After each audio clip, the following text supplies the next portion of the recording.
There is not a liberal America and a conservative America. There is the United States of America. It was a promise of change to a divided country. The president walked into the presidency with an expectation that he would be able to reach across the aisle. But in Washington, an epic battle. When I said the sky was blue, they said no. Dealing with the White House was like dealing with a bowl of Jell-O. You could almost see the polarization. It was palpable. We elected them to block Obama. A resistance that became a political revolution. So how is that hopey-changey thing working out for you? The Tea Party rose up to say enough is enough. You want to kill my grandparents? You come through me first.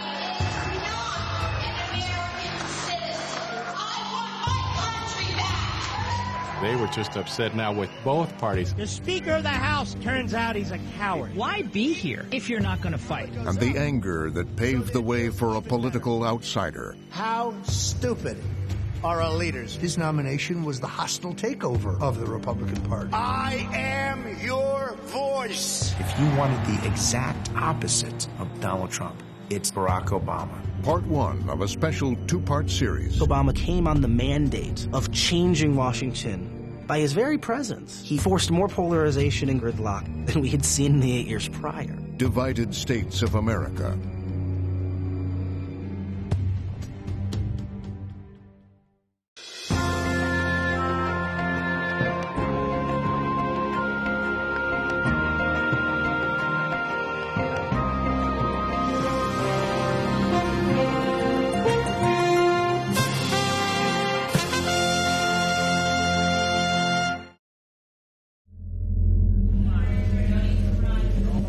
Two days after the election, Donald Trump and Barack Obama, old antagonists, met each other for the first time. There was something surreal about it. They had so much of a past. Trump had said such hurtful and mean-spirited things about Obama for years and years, and now here they were just feet apart from each other. Well, I just had the opportunity to have an excellent conversation with President-elect Trump. To see the two of them in the Oval Office was kind of the final moment of how in the world did this happen and what have we just gone through? For Trump, it was the beginning of a new era. For Obama, it was the devastating end to a difficult presidency. My number one priority. And I have been very encouraged by the, I think, interest in President-elect Trump's. I don't think you could have someone who embodies as clear a rebuke to the Obama legacy as Donald Trump does. I believe that it is important for all of us, regardless of party and regardless of political preferences, to now come together, work together to deal with. Donald Trump was a rejection of everything that Barack Obama stood for as a candidate, as a politician, and ultimately as a president. Inside the Oval Office that day, it seemed civil. And we were just going to get to know each other. We had never met each other. I have great respect. The meeting lasted for almost an hour and a half, and it could have, as far as I'm concerned, it could have gone on for a lot longer. We really, we discussed a lot of... But the differences between the two men and the divisions between their supporters were stark. And I look forward to being with you many, many more times in the future. Thank you, sir. Thank you, everybody. We are not. Obama came to Washington with the idea of hope and change, and in fact, he finishes his presidency with the country even more divided and angrier on both sides of the divide. The great irony of the Obama presidency, right, is someone who came on the mandate of changing Washington as we know it. Someone who came on the mandate of ending this gridlock and this polarization by his very presence and by his very humanity, who he was, the color of his skin, the sound of his name, forced more polarization and gridlock than we had seen in the 8 years prior. Years of political combat in Washington had taken their toll. On Obama, on the Republicans, and on the country.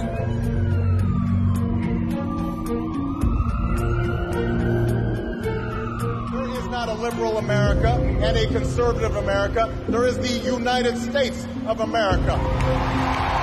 There is not a black America and a white America. There's the United States of America.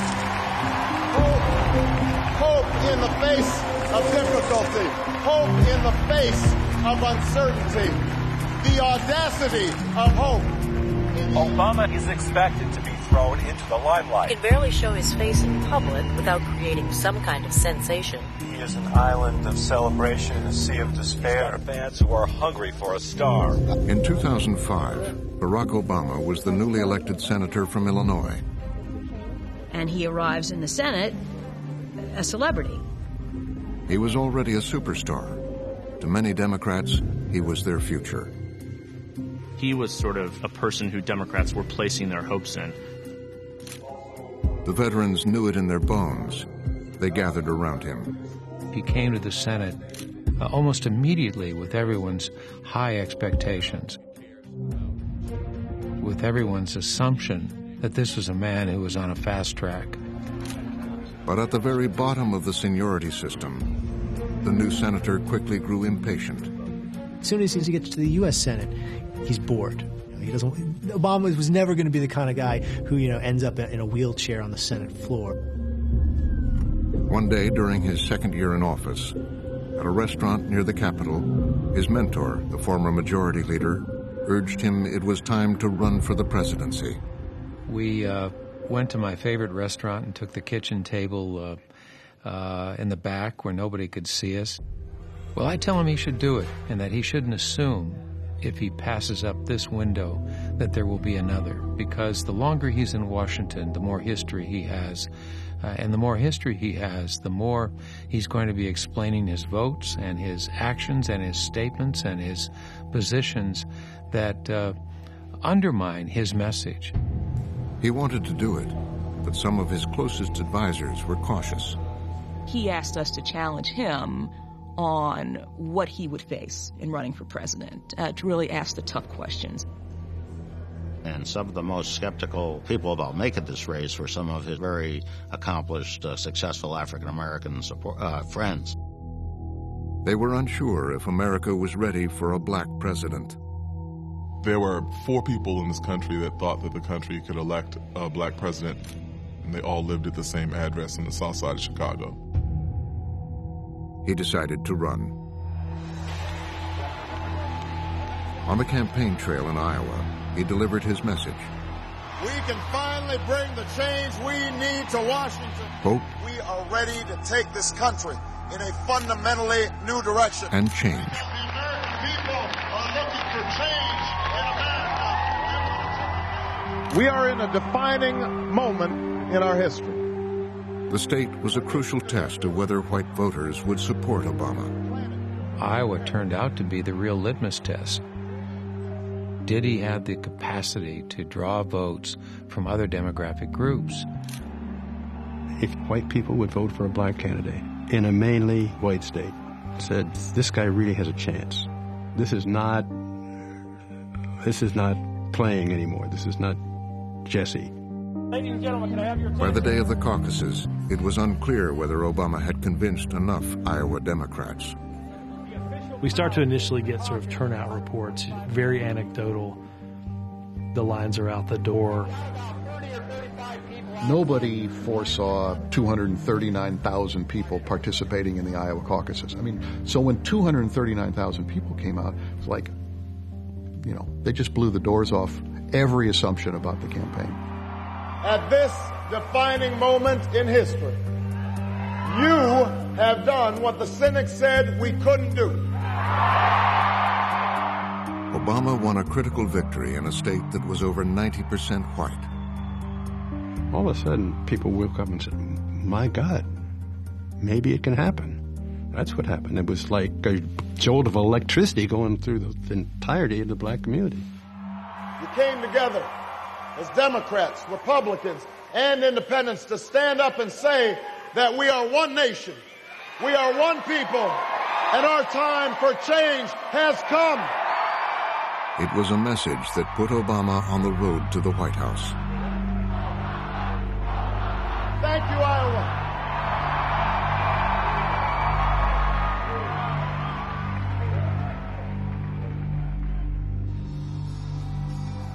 This is where John McCain will appear with his running mate, but we still don't know who it is. But first, his opponent, Republican Senator John McCain, would have a surprise for the country. Are swirling that Senator John McCain is about to choose his running mate for vice president. Who will John McCain pick as his running McCain mate? had become a fixture of the Republican establishment over his 25 years in Washington. He was struggling in the polls as voters seemed to want change. He needed a newcomer to neutralize Obama's change candidacy. He needed to find someone. An African-American running, you got to find a woman. But you have to find a woman who meets some of the litmus tests in your own party. Very privileged to introduce to you the next Vice President of the United States, Governor Sarah Palin of the great state of Alaska. At the time, few realized that the decision was a turning point for the Republican Party and the history of American politics. Palin was a signal moment in the tensions that were developing and would ultimately explode within the Republican Party. McCain's advisors thought she was very different than what she turned out to be. They didn't realize that she would be this populist crusader and turn into a sort of right-wing grassroots populist. Ladies and gentlemen. As she arrived at the Republican convention, Palin's down-home straight talk was appealing to an emerging group of rebellious conservatives. Well, I'm not a member of the permanent political establishment. She gave one of the best convention speeches I have ever seen. And she mesmerized those people. I'm not going to Washington to seek their good opinion. I'm going to Washington to serve the people of this great country. She electrified the crowds with her own brand of prairie populism, attacks on the Washington establishment, and those she labeled the elites.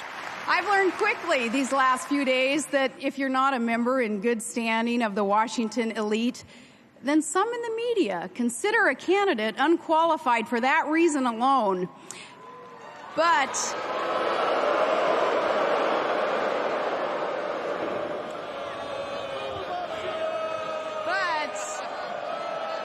she didn't talk like politicians. She wasn't careful with her words, that she didn't make a lot of sense sometimes. I love those hockey moms. You know, they say the difference between a hockey mom and a pit bull? Lipstick.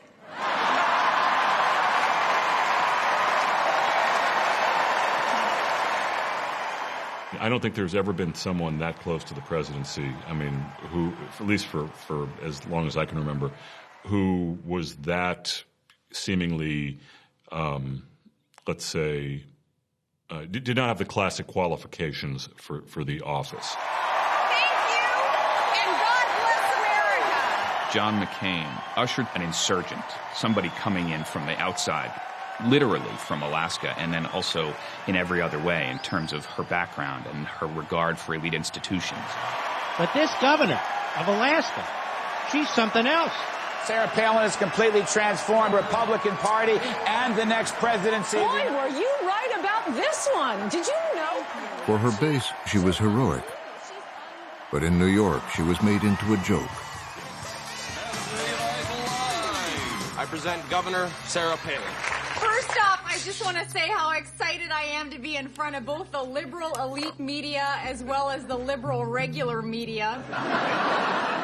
I am looking forward to a portion of your questions, so let's get started. Yes, you. You said that you'd like to visit the, quote, pro-America parts of the country.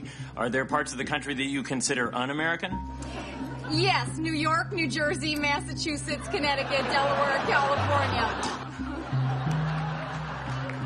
When she was asked in an interview with Katie Couric what she reads every day. What newspapers and magazines did you regularly read before you were tapped for this? She was embarrassed and sort of squirmed a bit on camera. All of them, any of them that have been in front of me over all these years. I have a vast variety of sources where we get our news. She didn't just not have an answer. She was contemptuous of the question. Kind of suggested it seems like, wow, how could you keep in touch with what the rest of Washington, D.C. may be thinking and doing when you live up there in Alaska?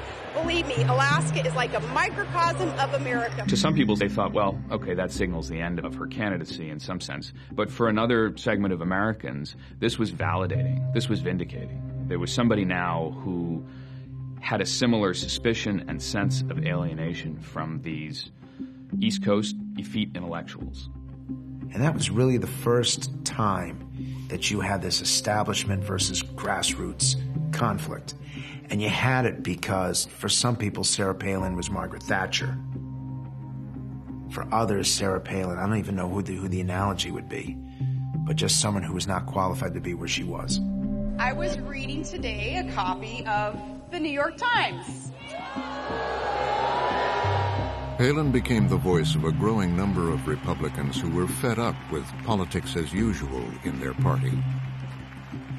And she was, in fact, an early indicator that things were changing in the Republican Party, that it was not the same party of the George H.W. Bush and Richard Nixon, Gerald Ford, and Ronald Reagan era. Drill, baby, drill! She was not even really conservative. She was just a bomb thrower, and I think that it took a long time for people at the top of the party to recognize what the anger that Palin was channeling. It wasn't just the Democrats, but the Republican elites as well.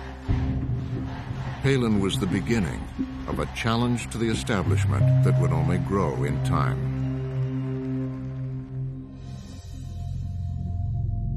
On the campaign trail, Barack Obama was facing his own challenge. He was being forced to deal with a subject he had hoped to avoid. And then wants us to sing God Bless America? No, no, no. Not God Bless America. God damn America that's in the Bible for killing innocent people. God damn America for treating us citizens as less than human. Suddenly, the issue of race was at the forefront of the campaign for president. Obama's campaign manager said that was the episode that could have destroyed our campaign. He called it a direct torpedo to the hull. So inside, they were absolutely terrified that it all could have ended with right. It was that big a deal at the time. Yes, 9/11/01 happened to us, and so did slavery happen to us.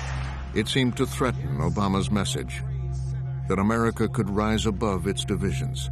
I think for a lot of conservatives, this prototypical angry black man in Chicago was, for them anyway, a clue into the real Obama, the one he didn't want the public to see. I am sick of Negroes who just do not get it.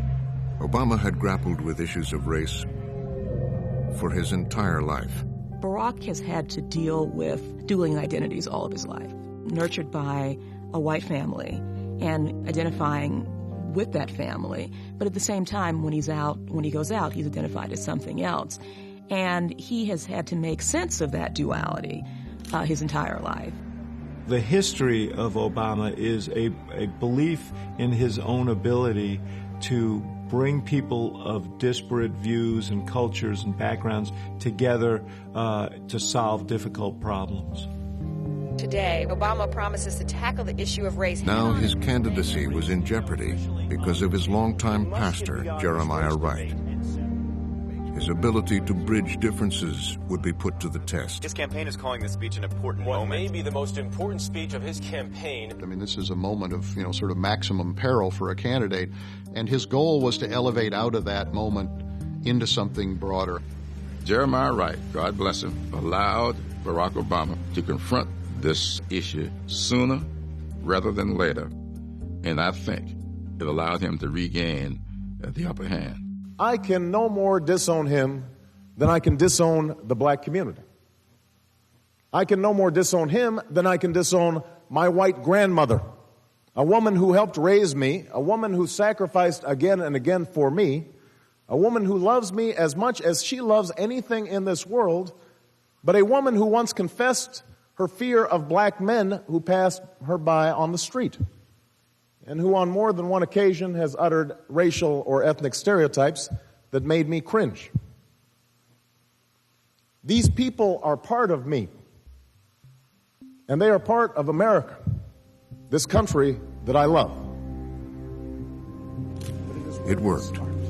Obama had spoken from the heart. Our union grows stronger. Many of his supporters hoped it would be the first of many conversations about race. In that speech, Barack Obama said that this is an opening. This is a vista that allows us to think critically about the issue of race, and it should be the first of many to come. Of course, in truth, in reality, it was a summation. It was a stopgap. After he was successful with that speech, he wanted nothing of it. Obama would move on, but the issue of race wouldn't go away. But it never was about Jeremiah Wright, really. It was about Barack Obama. How much more evidence do we need about where Obama is coming from? The people he surrounds The himself association with Reverend Wright has demasked Obama. For some Americans, suspicions about Obama only deepened. Throughout the campaign, talk radio fueled questions about just who Barack Obama really was. Here is the man that Obama listened to for 20 years, over and over and over again. One thing that was observable and yet ignored was the degree to which there was real hostility toward Barack Obama on the right. Obama's a terrorist, don't you know that? Obama's a Muslim. He's a terrorist himself. Obama's opponent, John McCain, saw the grassroots anger firsthand. I can't trust Obama. I have read about him, and he's an Arab. He is not.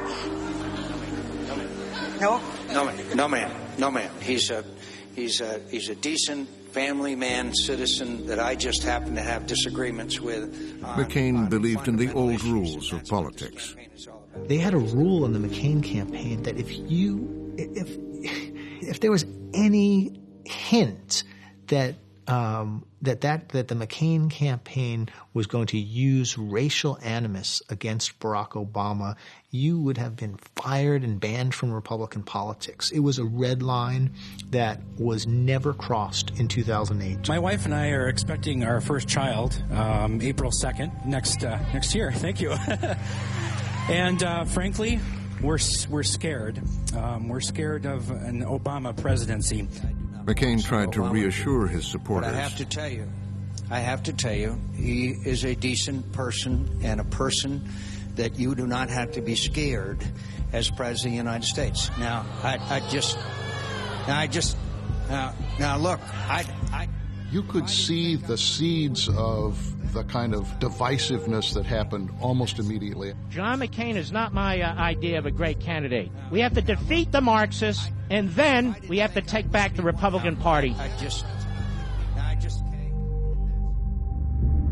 Stock price dropped 45%. But that fall, with the election just over a month away, something else would shake the presidential campaign. The stock market dropped by hundreds of points right from the open. A catastrophic collapse on Wall Street. The turmoil in the mortgage market is far from over, and the number of U.S. banks in danger of failing.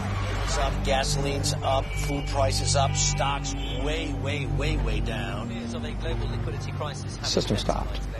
All forms of payment froze. We got to the depths of the panic. Banks wouldn't lend money to each other. The first money market mutual fund in the United States, quote, broke the buck. Commercial paper, one of the most basic instruments in finance, that market failed. AIG plunging.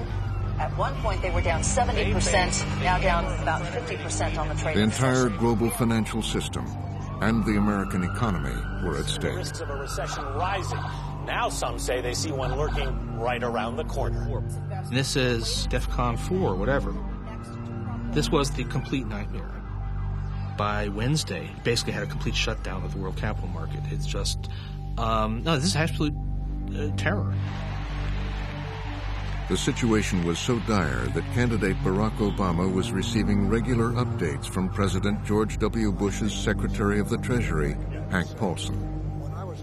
Secretary Paulson and the administration are calling then candidate Obama, and they're saying, look, we think the world is close to coming to an end, and we really need your support. For years, Paulson had been the CEO of Wall Street giant Goldman Sachs. Now he said the government needed to act to save the Wall Street banks. Paulson traveled to Capitol Hill for an emergency meeting. He urged Congress to authorize $700 billion to bail out the banks. We just had what I believe was a very productive meeting. But as the bill was rushed to the floor, outrage, even among Republicans angry at their own president. The reaction on Capitol Hill was toxic. They were furious. I rise in opposition to the Emergency Economic Stabilization Act. In America, you should be outraged about what Washington is about to do. But this is essentially Mr. Paulson's bill to help his friends, and I can't buy it. It is an unprecedented and unaffordable and unacceptable expansion of federal power that our kids cannot afford, that we have You could see the seeds of the division in the Republican Party and the muscle flexing by the more radical element of the party against its own leaders. Please don't betray this nation's great history. That may be the moment where, in a sense, the Tea Party began to get formed up. They're going after they're rebelling against their own leadership. Thank you for your thoughts. With President Bush unable to convince members of his own party to support the bill, the bailout was stuck. Suddenly, presidential politics intervened. Tomorrow morning, I'll suspend my campaign and return to Washington after speaking. Senator John McCain called for an emergency meeting to deal with the crisis and resolve the impasse with Republican congressional insurgents. It's time for both parties to come together to solve this problem. The president has invited Senators McCain and Obama to the White House. McCain is going to have this meeting, kind of a summit today with the president and Barack Obama. On September 25th, a hastily called meeting at the White House. Paulson arrived first. Then Barack Obama, John McCain, and prominent members of the House and Senate arrived. We go then to the White House. There was a division with everybody on one side, House and Senate Democrats, Senate Republicans, and Treasury. We're in a serious economic crisis in the country, and if we don't pass a piece of legislation. They sit around the cabinet room table, and President Bush says, if we don't get the money flowing, if we don't get the credit flowing, this sucker could go down, meaning the economy as a whole. And then he opens it up. McCain walks into the meeting with like a cue card with a couple things scribbled on it. Obama doesn't even wait for McCain to start. He just moves right in. To resolve these issues. Senator Obama has been talking to Paulson, has been talking to Warren Buffett and Paul Volcker and Larry Summers and, a host of other economic advisors. It's very important for us to use Obama is prepared, and he talks about what needs to happen, and we'll pull together, and he doesn't want to take over in a country which is in depression, so he's extremely supportive of this whole emergency bailout thing. We are in full Senator Obama said, well, I'd really like to hear from Senator McCain because he's the person who called for this meeting. McCain is fumbling with his cue cards. He doesn't even barely get started. Obama kind of patronizes him, saying, I think Senator McCain has something to say. McCain just melts on the spot. McCain was in a bind. Republicans were at war with themselves over the bailout. Obama took charge, had authority. John McCain had no plan, no strategy. I don't think he understood what was happening or didn't have a plan for what he wanted to accomplish. President Bush whispered to Nancy Pelosi, who was sitting next to him, when McCain was talking, he said, you guys are going to miss me. And she kind of laughed. The meeting ends up breaking up into a cacophony of shouting and screaming back and forth. And Bush stands up and says, "Well, I've clearly lost control of this meeting," and he walks out. And another Republican at the table joked to the person sitting next to him, "After this, we're going to vote for Obama." That was the level of Obama's dominance in this meeting. For Republicans in Congress about to vote on the bailout, the meeting had changed little. I was in the cloakroom of the Senate watching that vote, and I didn't have a good feeling about it. The House Republicans pull their support. Everything falls apart. We're literally sitting in the newsroom. Everyone expects the bill to pass. Then they have the vote. and the bill fails. They didn't pass it. They did not pass it. And I see that the Dow traders are standing there watching in amazement, and I don't blame them. Look at the Dow Jones Industrial Average. And the market right now is down 521 points. In that moment, it was terrifying. And I remember Paulson calling me that night. Thought the rivets were coming off the submarine. We really thought the system was past the point of no return. It was going to collapse. It would be like the Great Depression. A history-making 777-point nosedive. Plunged to the single greatest point loss in the Dow average in one day ever. I think that was the foreshadowing of so much of what we've seen since. An anti-elite, anti-Wall Street feeling that crystallized in that vote, but was much larger than that. I mean, it was they're rebelling against their own leadership. It would take another 4 days before enough Democrats and Republicans relented. The yeas are 263. The nays are 171. The motion is adopted. They're lying to us. Give us $1 trillion and that'll calm things down and we'll start lending. And For many Republicans, that vote would be a turning point. It doesn't help the folks to be nationalizing the economy. A sign to them that their party cared more about Wall Street than ordinary Americans. We, folks, we believe in capitalism. A lot of people felt like they were betrayed by the party, that the party was actually doing something that they should not have been doing and that the president should have vetoed. This is not the constitutional government that our founders had in mind. We have a run on the Treasury today. Some of the insurgent Republicans laid the blame on the president, George W. Bush. George W. Bush actually, by the time he left office, had a lot of problems among his own Republicans. It was a real sign that a lot of the old order had begun to change, and really could have been a warning bell, I think, for President Obama as he was coming in. Barack Obama is projected to be the next president. Senator Barack Obama of Illinois. By November, the economic crisis and the growing divisions in Washington would soon be Barack Obama's problem. That night when he came out, the look on his face to me looked like someone who finally understood the weight of the job that he had just won. And you saw this seriousness and this weightiness that had come over him suddenly, as if he knew that this giddy ride that resulted in his election was in effect over, and it was as if the burden of the presidency fell upon him in a split second. But that night, Obama insisted the unity he had promised was now within sight.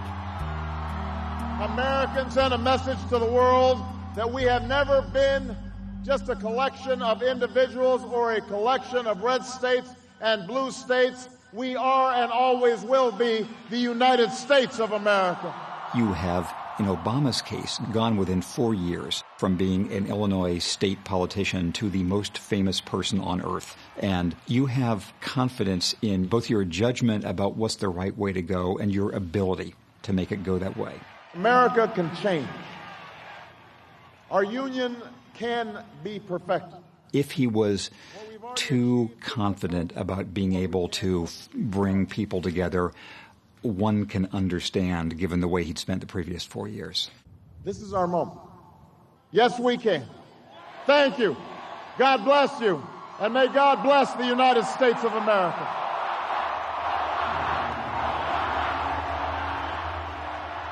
Across the country, in Arizona, there was a different mood. This campaign never had a prayer, and everybody knew it from the get-go. It never had a prayer. John McCain is a disaster, a complete unmitigated disaster at a time in our history where we need leaders.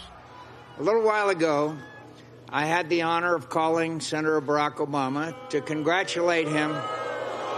Please. To congratulate him on being elected the next president of the country that we both love.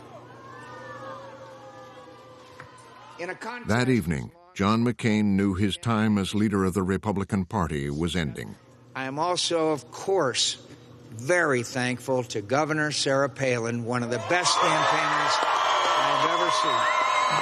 But he also knew that Sarah Palin had tapped into something powerful, and he worried something potentially dangerous.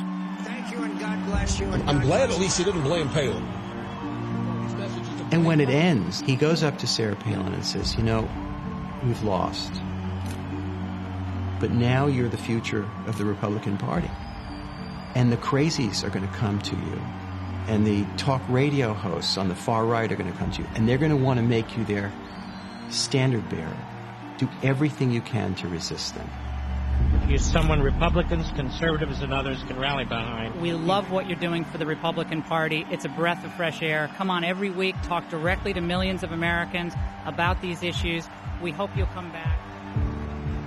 So much for that Election Day euphoria. Stocks are back on the downside. The economy has now lost 650,000 jobs. In Chicago, as Obama's transition team went to work, talk of hope was immediately confronted by the reality of the country's growing economic crisis. Fear swept through the markets, and the He had to start thinking about this the day after he was elected. This was the most eventful and consequential presidential transition in American history.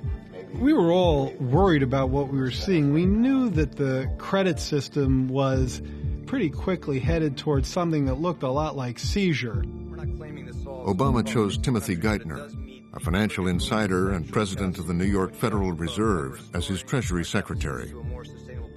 We'd already thrown trillions and trillions of dollars at the problem, and I think it was a very perilous moment, very existential moment at that point.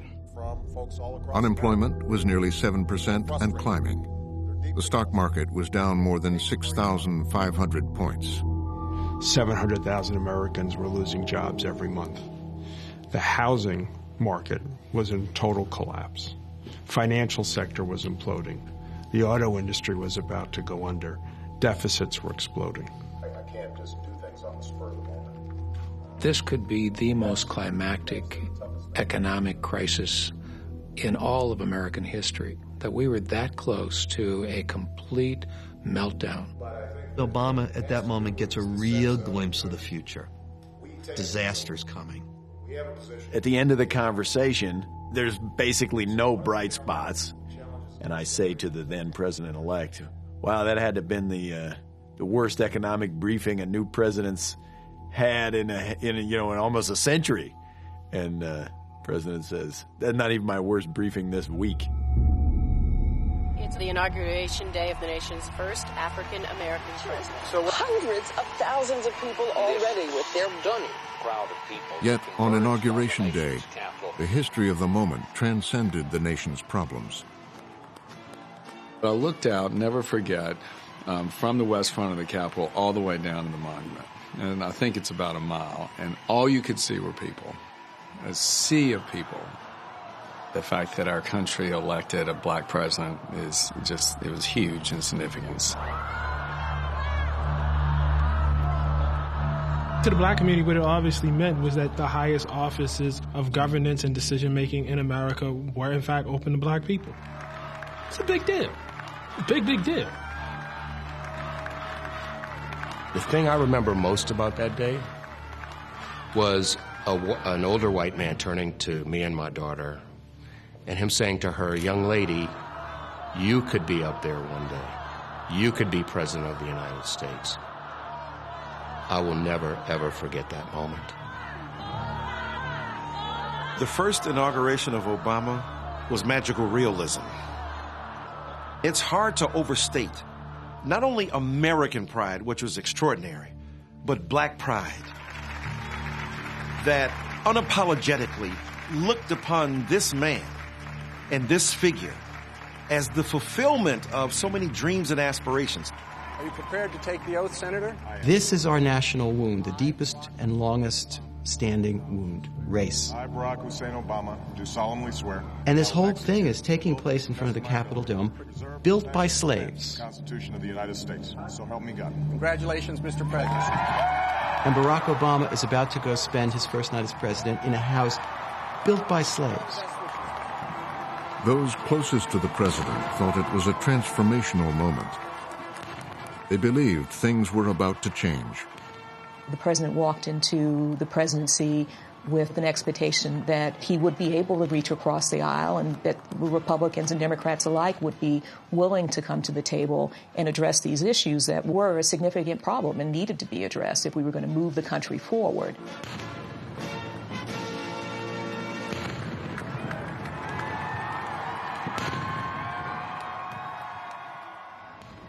first couple to arrive at the neighborhood ball. Inauguration day full of events. 10, count them, 10 official inaugural balls. That night in Washington, It's the official. There's a lot of them. The first ever neighborhood ball, open to the public. as the president celebrated, he had no idea that across town, new battle lines were being drawn. A group of Republicans quietly gathered to develop plans for taking on the new president. A meeting, a dinner took place in the famous steakhouse in downtown Washington with Newt Gingrich as sort of the MC, as it were. The thing I found disturbing this week was the gap. At the gathering of top GOP luminaries, conservative Congressman Eric Cantor, Kevin McCarthy, Paul Ryan, Senate power brokers Jim DeMint, John Kyle, Tom Coburn, and event organizer Frank Luntz. The room was filled. It was a who's who of ranking members who had at one point been committee chairman or in the majority, who now wondered out loud whether they were in the permanent minority. Many of them had attended Obama's inauguration. They had seen that breathtaking spectacle of 1.5 million people on the Mall, and it felt like a wholesale repudiation of the Republican Party. They walked into that dining room as depressed as I've seen any elected members of Congress. They lost every Senate seat they could lose. They lost all these House seats. The numbers were so great that they thought that they weren't coming back again, not for an election or two, but maybe a generation or two. They came and went. But as the night wore on, those who stayed began to talk about the future. 3 hours, some of the brightest minds in the Republican Party debated how to be relevant. The point I made was that we had to be prepared in the tradition of Wooden at UCLA to run a full-court press, and we had to see how Obama behaved and to offer an alternative to what he wanted to do. The Republicans agreed on a tough new strategy: to block the president, fight his agenda. He could be defeated partly by his own ideology and by his own behaviors. The feeling was that if that group could cooperate and if that group could lead, that the wilderness might not be a generation away. By the end of the evening, you began to reorient and realize, wait a second, you got Nancy Pelosi as an opponent. You got, you have a clear choice of ideologies. We have a tremendous amount of hard work to do, but it's doable. They all talked about this, and they began to get more and more optimistic, and they left feeling practically exuberant. Ball gowns are on their way to the cleaners. The party is over for both the new president and what the nation. What does Obama need to do to reassure Americans right now and the market? Obama and his team, what we're looking at is a path. This is an ambitious plan. He is facing many sobering challenges. He would start with the economic crisis. Hammering out details for his massive economic recovery plan. He wanted Congress to immediately pass a massive spending bill that would stimulate the economy. He was told we were on a cliff about to fall into a depression. He had to do something big, and he had to do it quick. He had to act right away. And he saw an opportunity to persuade the Republicans to join him. President Obama felt that the nature of the problems were so severe and so significant and so consequential that he could find some way to work better with the Republicans in Congress to try to find some common ground. But as he met with Republican leaders to sell his stimulus bill, he discovered that Minority Whip Eric Cantor had his own ideas. I asked the president, with all due respect, could I distribute a white paper that I had come up with at his request, because he said, bring us your ideas. To the new president, determined to work with Republicans, it seemed reasonable. And I'll never forget what the president said. He looked at it, and he says, well, I don't want to get into all this now, but he took a look at it, and he says, well, there's nothing crazy in here. So I took that as a really good sign. I think it's fair to say that. But the president's staff, experienced in the ways of Washington, didn't trust Cantor.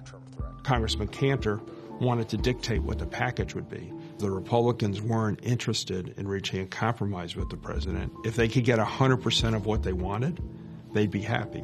But if they couldn't get 100% of what they wanted, they didn't want any part of it. Obama delivered the news to Cantor. They weren't going to go along with everything he wanted.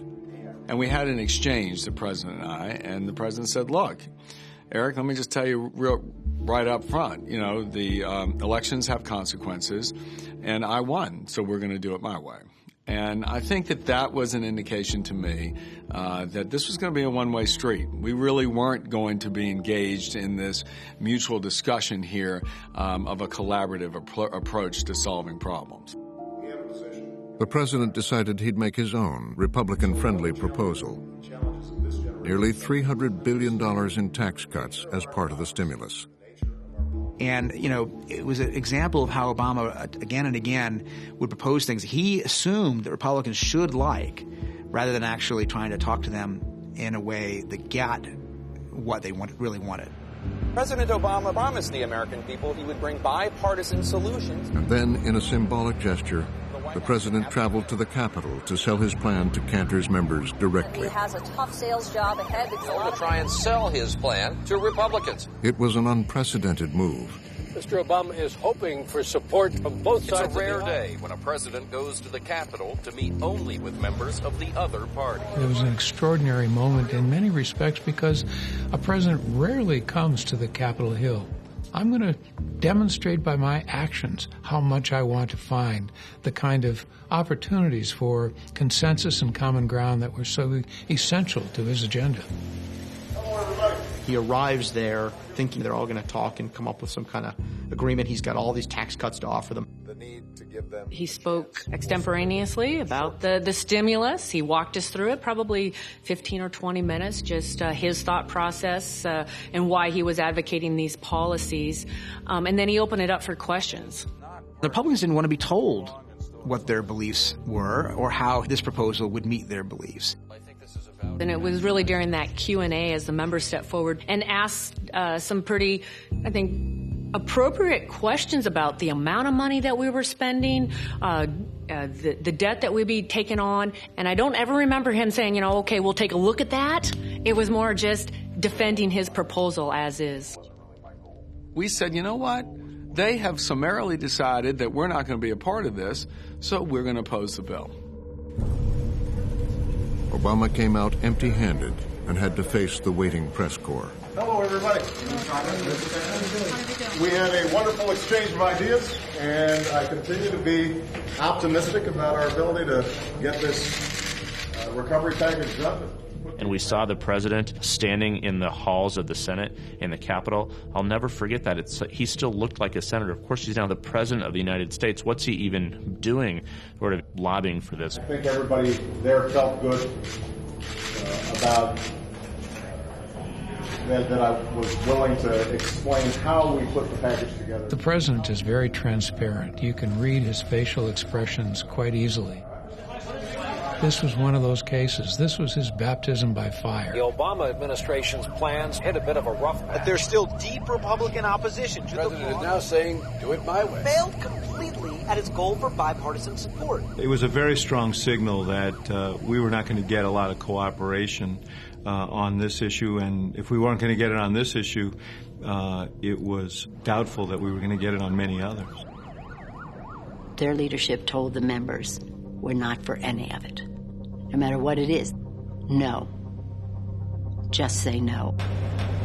On this vote, the yeas are 246.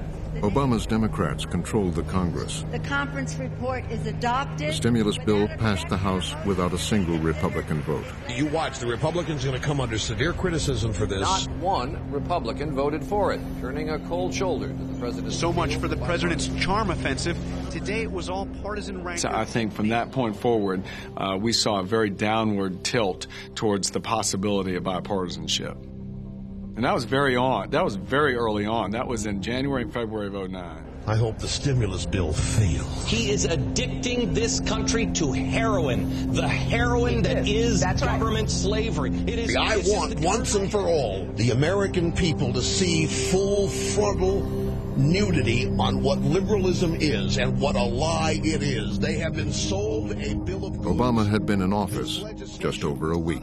You could almost see the polarization. It was palpable. It was very, very real. It was just the beginning.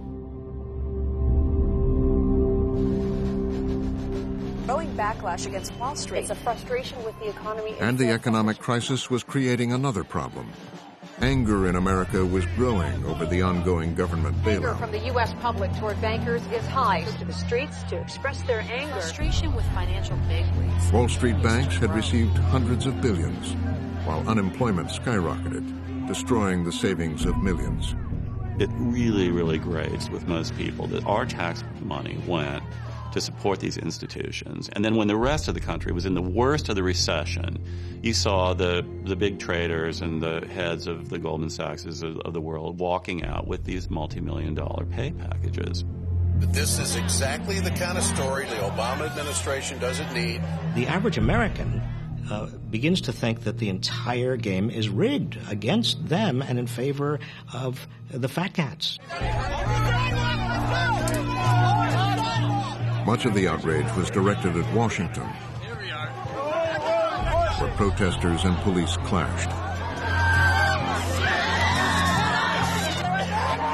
Something significant is happening. People don't believe that the government has saved them.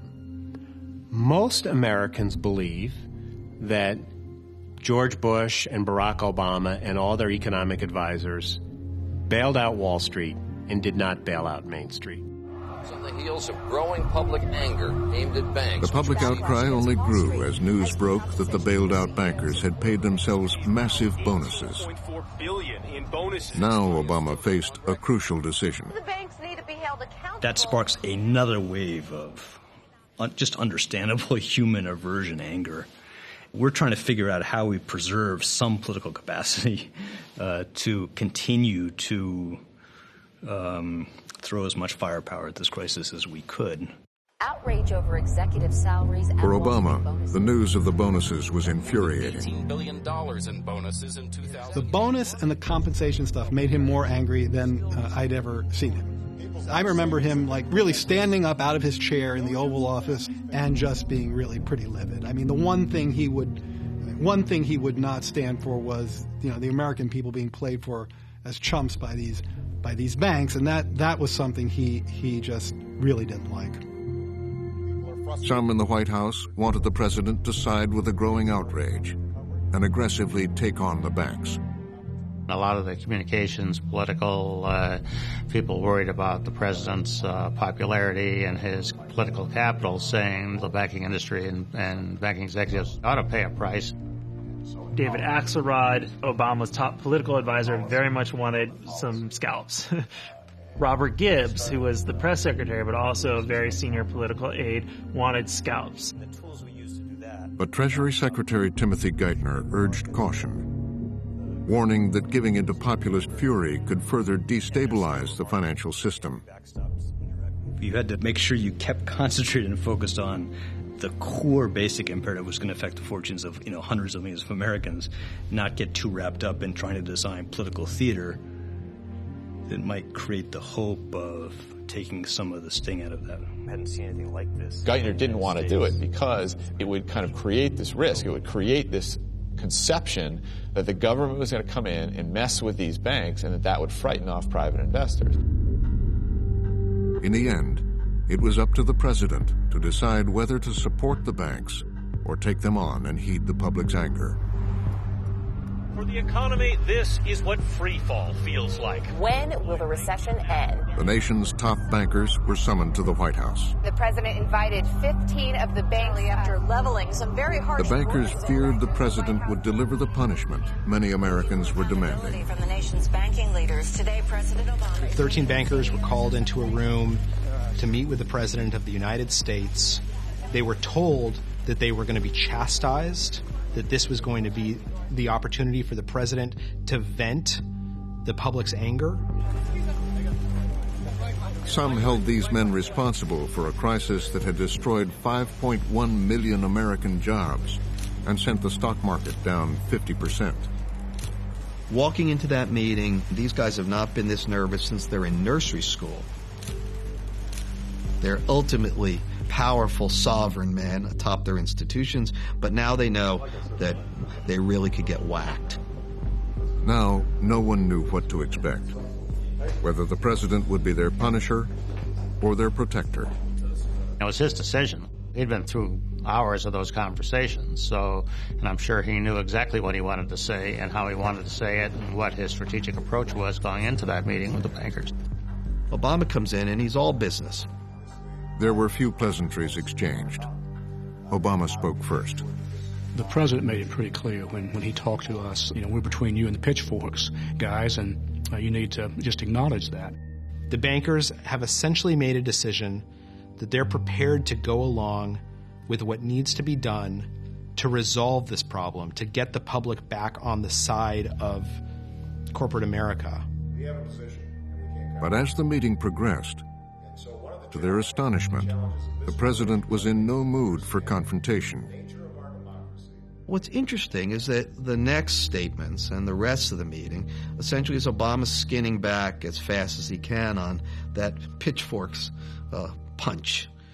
And he says, right after that, what we have, gentlemen, is a public relations disaster that's turning into a political disaster.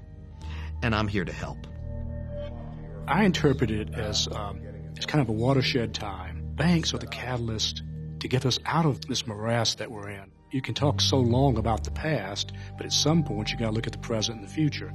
And I thought that's what he was saying. The president had made his choice. He would not give in to the outrage and risk upsetting the markets. He was deeply aware of and pained by the basic sense of injustice, the immorality of what the bailouts meant in that case. But he also felt you had to try to keep your eye on the fundamental moral obligation about what set of policies were going to produce the fairest outcome in terms of getting people back to work and repairing some of the damage.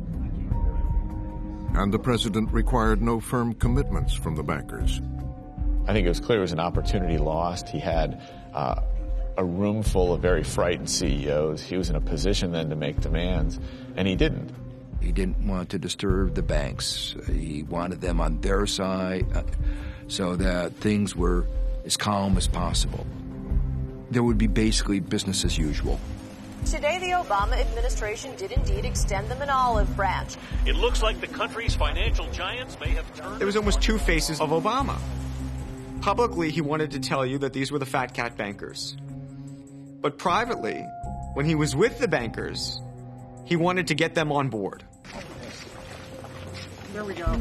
Well, good afternoon. I'm John Sum with Wells Fargo. Just want to thank you for The bankers made it clear the president had let them off. We had a wonderful meeting today with the president. The basic message is we're all in this thing together. We're quite pleased with the cooperation that's evidenced with the group and with the White House. I think the bankers came out of that meeting realizing that they had dodged a bullet and that what was required of them was to go out, stand before the cameras, and speak as though everyone were in harmony, that they and the president were on board to make this great expression of confidence and reassurance. All of us walk out of there knowing fully that we're all in it together and we're all looking forward to promoting the recovery, economic recovery. The president's message to them, Wall Street and Main Street are in this together. Banking giant Citigroup. There were significant moments, like when those bank executives took those bonuses, when he could have read them the Riot Act and getting the public even more angry and supportive of even more dramatic measures in terms of regulating the banks. He didn't. He chose instead to be, in effect, on their side, saying we're all in this together.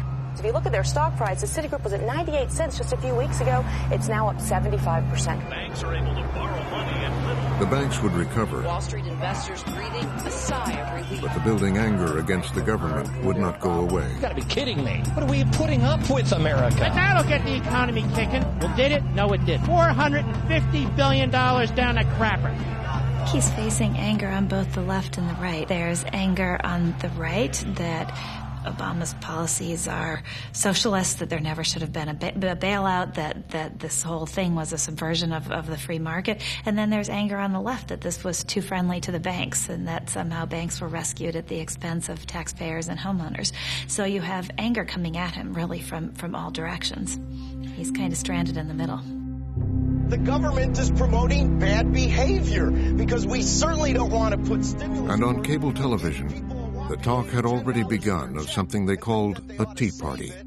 The word Tea Party is born in a CNBC moment when Rick Santelli, a somewhat agitated, even under the best of circumstances, reporter for CNBC in Chicago, starts an uproar. How about this, President and new administration? Why don't you put up a website to have people vote on the internet as a referendum to see if we really want to subsidize the losers' mortgages and reward people that could carry the water instead of drink the water? Hey, Rick, that's a novel idea. Hey, Rick, did you... What? You thought of that? They're like putty in your hands. Did you hear? No, they're not, Joe. They're not like putty in our hands. This is America. How many of you people want to pay for your neighbor's mortgage that has an extra bathroom and can't pay their bills? Raise their hand. How about we all?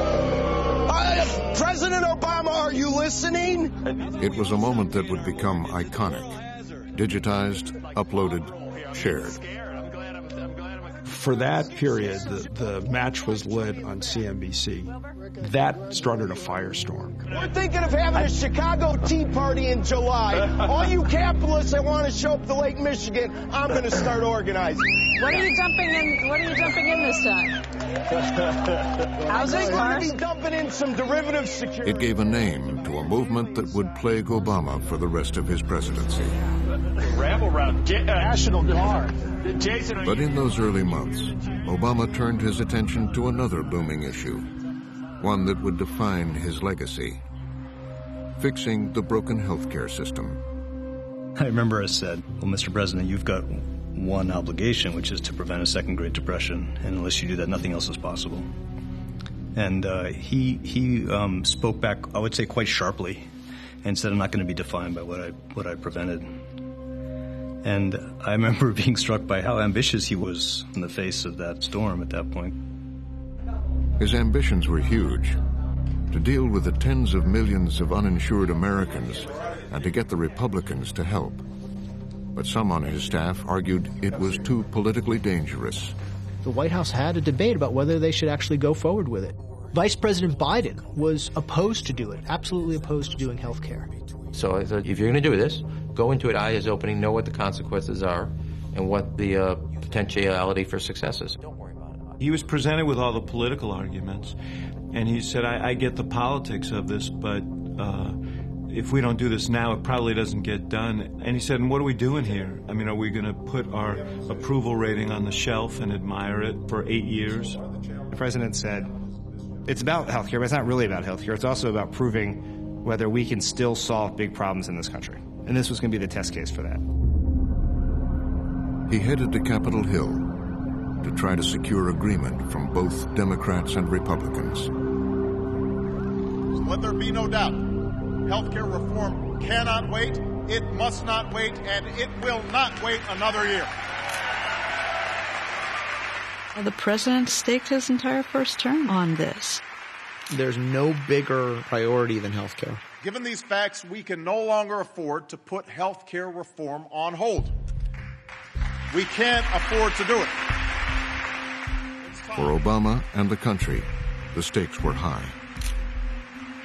I don't think anyone in the White House or on Capitol Hill believed that failure's an option here. They have to be successful in getting health care reform done, or they'll pay a tremendous political price. This is a huge issue the president is taking on. The question is, could health care reform really happen? Early on, the president made a strategic decision.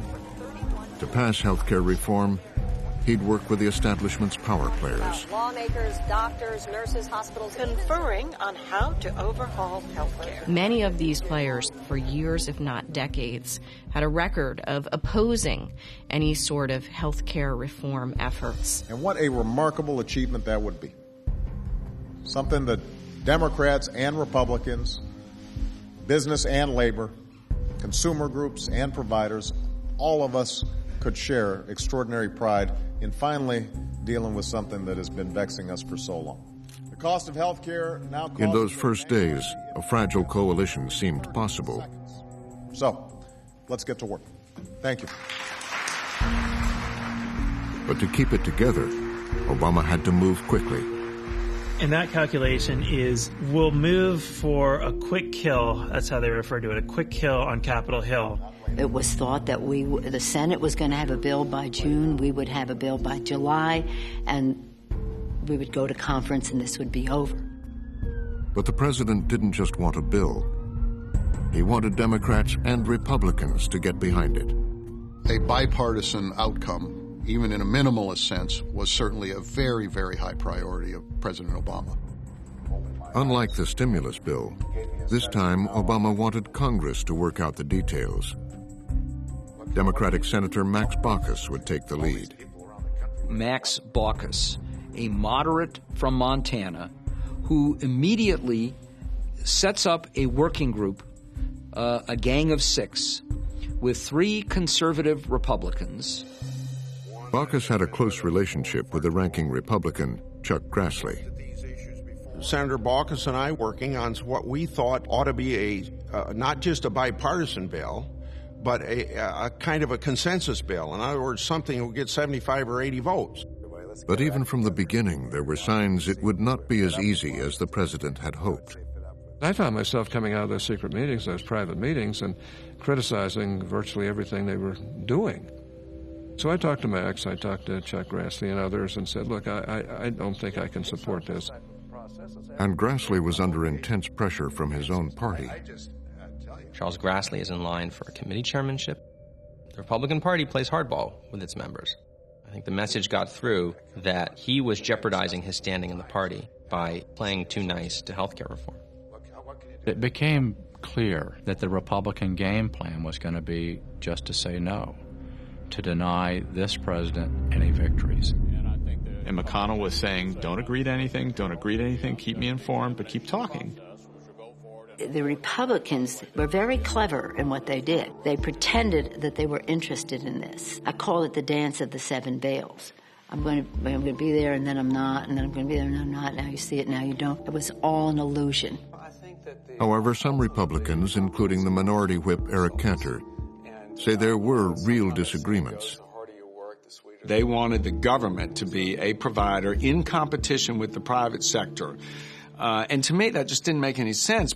And I said, if that is the price of collaboration, I mean, it's basically saying bipartisanship means my way and nothing else. I said, we can't work like that. Members of Congress telling the president to slow down. As Congress bickered, Obama could only watch. Now 5 weeks. He didn't carry a big stick. He wasn't like LBJ, of course, because he hadn't sort of come up through the ranks of the Senate, but it didn't seem like he had any leverage or any ability to bring people along. And some said the president's political style didn't help. He's not the person who's going to be the backslapper. He's not an arm twister. He has people who work with him who are able to do aspects of the role of engagement that he doesn't necessarily find a value in himself engaging in. He is not the type of person that can, invite Boehner and the Republicans to dinner at the White House every night and schmooze them like LBJ or Clinton could. That's not him. He doesn't even want to do that. So he has this grander vision of what he is and what the world should be, but that doesn't mean he can bring other people along with him to that place because he doesn't have that personality. And out in America, right-wing radio was fueling people's outrage over health care reform. Americans are seriously worried that this is going to destroy the health care. They were worried about big government taking away choices. It's about too much power going to federal government. The whole point of this is to get everybody enrolled in the government health care plan. Skyrocketing costs. Got a plan that increases deficit spending when we already have trillion-dollar deficits as far as the eye can see. And Sarah Palin said the government would use death panels. She introduced the term death panel. You might even say that we got death panels going on here. That something is stoking fears that Obama's plan would let Americans die to save money. This allegation arose out of an idea to allow the charges made against health reform, like death panels, to many of us seem so ridiculous and so absurd that we probably didn't take it as seriously soon enough. We now have leftist radicals in charge of your health care decisions rather than doctors. We're hanging by a thread. The president had seen divisions explode over his handling of the economy and health reform. 911 Lawrence, recorded with the exact location of your emergency. And that summer, another flashpoint would reemerge. Race. Standing there, and she had noticed two gentlemen trying to get in a house at that number, 17 Ware Street. White block or Hispanic? It involved a friend of the president's. A gentleman says he resides here, uncooperative, but keep a Henry Louis Gates Jr. Henry Louis Gates, one of the most prominent and esteemed, black academics and researchers in the nation, is returning to his home, gets himself, locked out, and his cab driver helping him get inside, and a police officer arrives. And they're going back and forth with this question of, should he be there? Is this his house? What's happening? And at one point, he ends up getting detained by this officer. Gates was arrested for disorderly conduct. Prominent African-American Harvard scholar Henry Louis Gates Jr. arrested in his own home. His arrest is prompting outrage. In the years since his Reverend Wright speech, Obama had rarely addressed race. One of the paradoxes of Barack Obama's candidacy was that at the same time that he was on his way to becoming the first black president, he was very uncomfortable talking in overt terms about race. He tended to be elliptical. He tended to try to operate at 30,000 feet. Good evening. Please be seated. But now he would not avoid the topic. Recently, Professor Henry Louis Gates Jr. was arrested at his home in Cambridge. What does that incident say to you, and what does it say about race relations in America? Obama then addresses it at a press conference. I don't think he went out of his way to, but he was asked to. And this was an instance where he, I'm sure in retrospect, felt he went too far because he dared to say that this could have happened to him in Chicago. I mean, if I was trying to jigger in, well, I guess this is my house now, so it probably wouldn't happen. But let's say my old house in Chicago. Here I'd get shot. And then he even joked if I had been trying to break into my own house now, meaning the White House, I would have gotten shot. Ha ha ha. I don't know, not having been there and not seeing all the facts, what role race played in that. But I think it's fair to say, number one, any of us would be pretty angry. What was so striking about the Skip Gates incident was that Obama's very careful articulation on racial issues in general gave way to a sort of normal human reaction, which is, of course, they treated the black guy badly. Number two, that the Cambridge police acted stupidly in arresting somebody when there was already proof that they were in their own home. Obama's comments ignited a fierce backlash. Last night, ladies and gentlemen, as President Obama did, after all, listen to Reverend Wright. A rookie president unknowingly waded into a media firestorm when he said that the Cambridge Police Department acted, quote, stupidly. What we got was the reaction of a community organizer. Obama was surprised by the intensity of the reaction to what seemed pretty obvious, that you would effectively arrest a senior citizen with a cane because you didn't like how he sassed you. Seemed pretty stupid. What kind of president of the United States immediately jumps on the police? President says the cops are stupid. President says the cops are racist. That was something that people were not willing to hear from the first black president. Certainly not willing to hear from the person who they voted for, hoping that they could, be done with race once and for all. And now this person's actually saying, hey, this looks like racism. That is unbelievable. This president, I think, has exposed himself as a guy over and over and over again who has a deep-seated hatred for white people or the white culture. I don't know what it is. The uproar that came afterwards really singed, I think. It really did sort of teach him, no, don't get near this stuff unless you really have to, because it's only going to cause trouble, and it's going to distract from the things he felt like he had to do. You can't sit in a pew with Jeremiah Wright for 20 years and not hear some of that stuff and not have it wash over. It matters that it's a black man. It matters that his name is Barack Hussein Obama. I think for a lot of people that was very threatening. That was not the direction they wanted to see the country go in. Listen, you can't say he doesn't like white people. David Axelrod's white, Rahm Emanuel's white. I'm not saying that he doesn't like white people.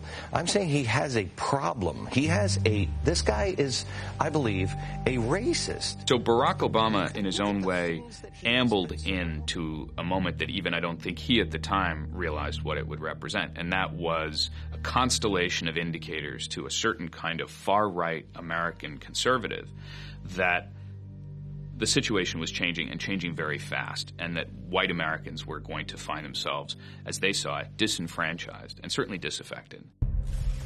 In front of the press, Obama went into full damage control.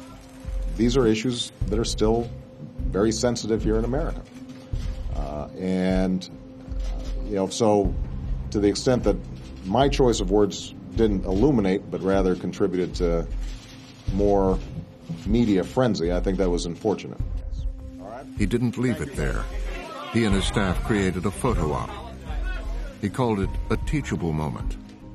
And so Obama did this very awkward thing where he called in Henry Louis Gates and the police officer, and they had this beer summit.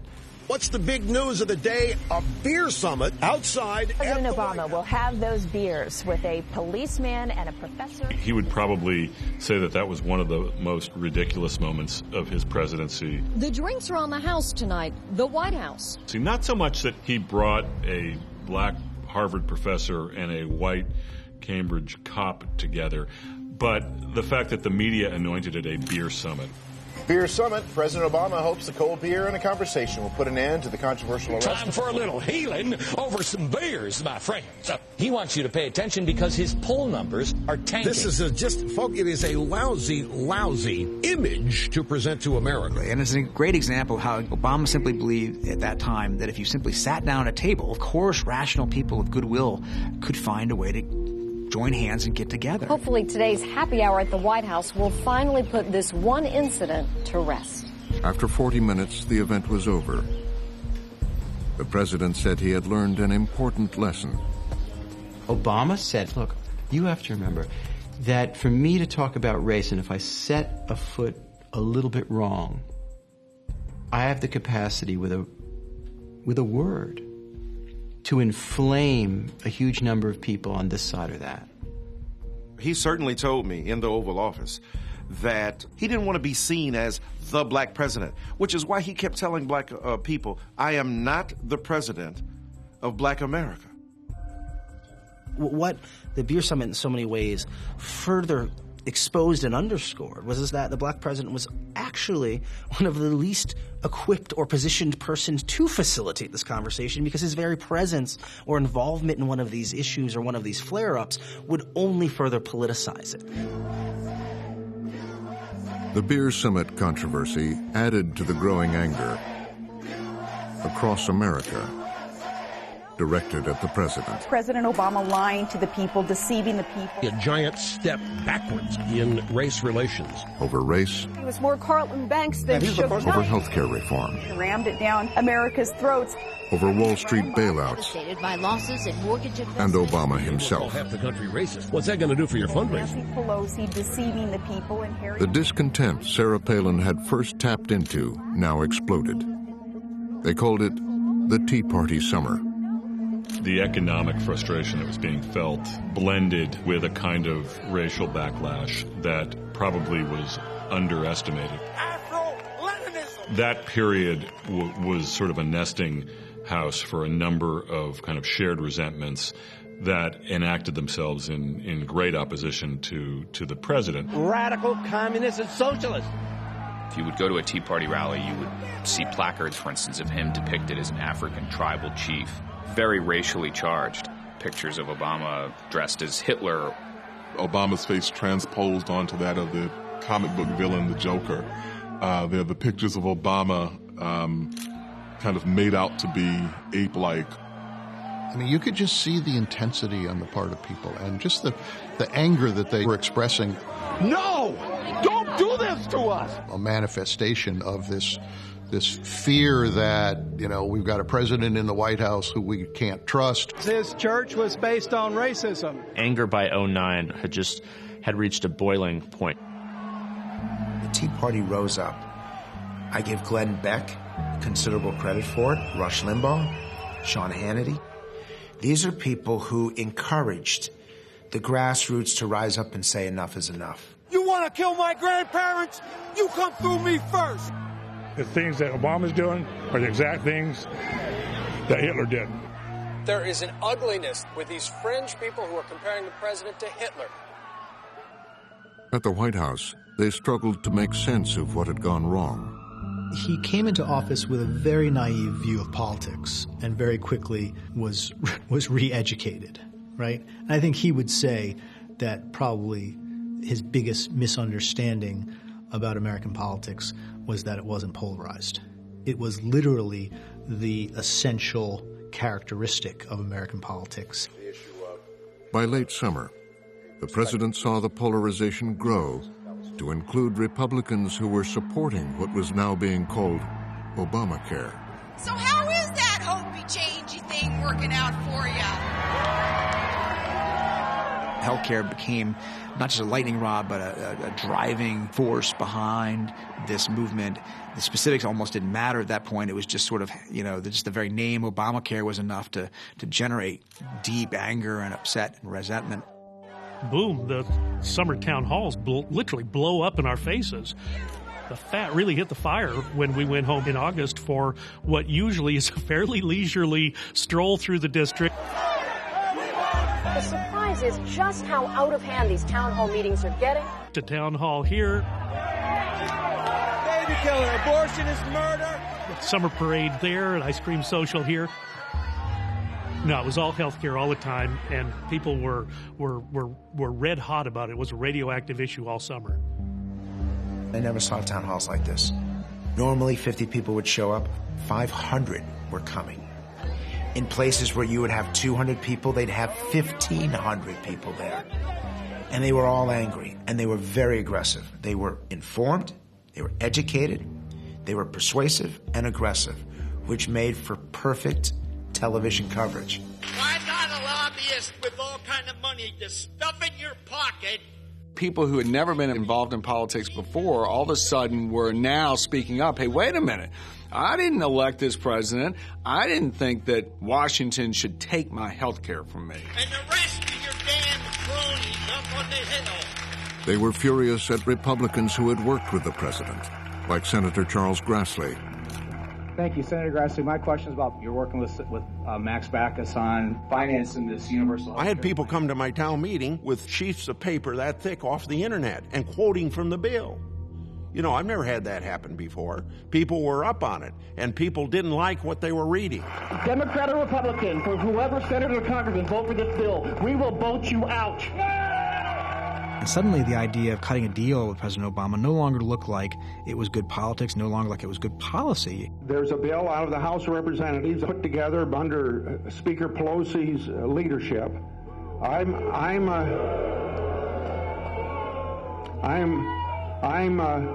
would not vote for that. The ground was shifting for Republicans to having a very difficult time with their base. And so it became politically toxic for a lot of Republicans to be associated in any way with the president.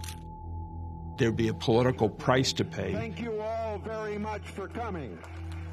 Once they sort of lost Grassley, they lost arguably their last chance to really get a bipartisan bill. The summer of 2009 had been difficult. For the president and his staff, a new reality was sinking in. They were stunned. They were disappointed. They were very, very concerned about the implications of all of this in the summer. For the president, there was a clear lesson. Very quickly, Barack Obama learns that it's not going to work out the way he thought it was. You could not be a powerful, uncompromising liberal champion at the same time you are, reaching across the aisle and building bridges with conservatives and the center. You can't mix and match these things. But the president was determined to push on, and he hadn't given up on health care reform. He asked his staff if it still had a chance. I told him I couldn't guarantee success. I couldn't even tell him how we were going to get from A to Z. What I thought it came down to was, did he feel lucky? And the president walked over to his desk and he looked out the window and he said, "Phil, where are we?" And Phil says, "We're in the Oval Office." And the president said, "And what's my name?" And he said, "Barack Obama." He said, "Well, of course I'm feeling lucky. Now get back to work and figure out how to get this passed." A young president prepares to deliver the most important speech of To revive health care, they decided it was time to once again draw on Obama's strength as a campaigner and orator. President Obama gets ready to take the stage in a high-stakes He summoned a effort joint to session of Congress. After consulting with a number of people, I think the president concluded, I need to take back control of this. Madam Speaker, the President of the United States. He understood that his presidency was at stake. He understood that he was asking people to make a very difficult vote. He also tried to explain the historic opportunity. His audience really in that speech wasn't the public in general. It was the people sitting in that chamber. The time for bickering is over. The time for games has passed. Now is the season for action. Now is when we must bring the best ideas of both parties together and show the American people that we can still do what we were sent here to do. It was an attempt to sort of recapture the high ground. It was an attempt to, bring the debate back to a loftier level. If you misrepresent what's in But the Tea this Party plan, fury had spread to Washington, D.C. there are also those who claim that our reform efforts would ensure illegal immigrants. This, too, is false. The reforms I'm proposing would not apply to those who are here illegally. It's not true. A lone congressman says you lie. It was Republican Representative Joe Wilson from South Carolina. It was shocking when it happened. It was unprecedented when it happened. You could see the look on the president's face. Obama dealt with it in the Obamian way, which is to say he just kept on going. But again, you have to wonder what he really felt, what he really thought about such a moment. And it was emblematic of a lot of the rage, some of it racial, some of it ideological, that was being felt all over the country. I think that moment was one in which people began to realize that we're dealing with something different than we thought we were going to be dealing with in this administration. And the Wilson, you lie comment was that exclamation point. An outburst that continues to reverberate across the country. The Washington establishment was outraged. How did we get to a point where it's okay to yell, "You lie," at the president while he's speaking to Congress? But to some on the right, Congressman Wilson had become a hero overnight. Joe Wilson voiced what millions of Americans have been saying about Barack Obama for months. Joe Wilson received a flood of donations, and that was a sign that something was happening. He had crossed a boundary of the kind of civility that used to govern the relationship between Congress and the president. Joe Wilson wasn't punished for it. In fact, he was celebrated for it. That was a blatant lie. I'm going to tell you something. It's about time somebody said this to Obama. It was a lesson other Republicans were paying close attention to. On the right, going against the president in an extreme way, in a personal way, it became not the worst way to get attention. You could get attention and you could get some political capital, you could get some political stature by going against President Obama. 52% of the American people disapprove of President Obama's handling of finds there are rising doubts about his approach on domestic issues. Obama's efforts to restart bipartisan health care reform had failed. We still continue to try to reach out to individual Republican senators, individual Republican House members. But in terms of being able to have a big agreement that would garner 80 votes, that wasn't possible. The only path forward? To abandon bipartisanship and rely on the Democratic majority in Congress. The choice was to do nothing or to do something with the tools you had and the majority that you had. He chose to do that. It was an admission of failure, really, an admission that in spite of his best efforts, there was no way he could bring the Republicans along on something that looked so obvious when it all started. You can't get The The president would play the Washington game, unleashing his hard-nosed chief of staff, Rahm Emanuel, to pressure Democrats to push through the bill. I don't think that Rahm Emanuel ever worried much about bipartisanship. He was focused on winning. They just felt they could ram this right through, and to heck with Republicans, to heck with conservatives. But even winning over some Democrats became difficult after special interests, like the insurance and pharmaceutical industries, opposed parts of the bill. New hidden taxes that Congress wants on your health care. Hidden health care taxes on medicines, medical devices, and health insurance. Hidden health care taxes. Millions of dollars went into a tough ad campaign by the Chamber of Commerce. Call Congress. Tell them no hidden health care taxes in a recession. And powerful Democrats were listening. There were still some. Senator Lieberman was one. Senator Nelson of Nebraska was another, who still said there's merit to what the insurance industry is saying, and those were critical swing votes. The president had promised to transform Washington, but now they were doing deals just to win over Democrats. They killed a government insurance option, pleasing Senator Lieberman and others. They lowered proposed taxes for medical device makers for Evan Bayh. The final holdout was the Democrat from Nebraska, former insurance executive Ben Nelson. Ben Nelson is one of the more conservative members of the Democratic caucus in the Senate, and they needed his vote. They had to have his vote. That meant sitting down and hammering out a deal, really giving him almost what he wanted, anything he wanted. The focus at the end in a bill like this is always on how do you get those last 2 or 3 votes. And compromises are made and thrown at senators' feet in order to get them to vote. When Nelson complained about a number of provisions, including the cost to states, they added $100 million for Nebraska's Medicaid expansion. To a lot of us, we were very, very upset about it. It was very poorly done, but the only way they could get it through was basically to bribe their members. Nelson insisted the money didn't buy his vote, and that other states eventually got help too. But many in Washington and in the media saw it differently. They called it the Cornhusker kickback.